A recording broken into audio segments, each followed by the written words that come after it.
Hello YouTube, Daniel here. I don't know if you can see that there. In that lower line, it says Canada. Yep. Needs to be cleaned up a little bit at the top. Looks like it got rained in. Clean it up a little bit on the bottom. The drawers are nice and clean. Someone did a little divider in there. It's kind of cool.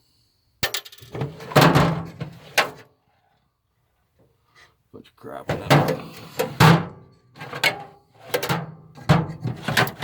I think this will be my next project. We'll see.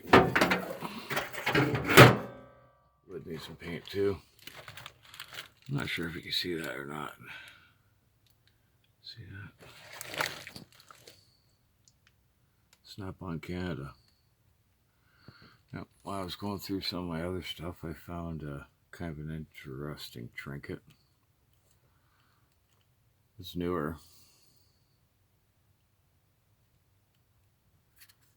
It's rubber. And what it's for,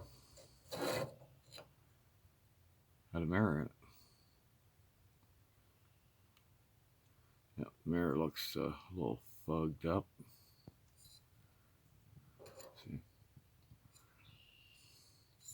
I might be able to get a replacement mirror for it. I thought that was kind of neat. I haven't seen something like that before. Alright, in any case, yeah, got loads to do in here. I want to try to fix that snap-on box at some point. One of the sliders is eating right through the bottom part of the slide. I gotta see if I can replace it. Yep. Alright, in any case, like, comment, subscribe, share. Hey, just stop by and say hello. Daniel out.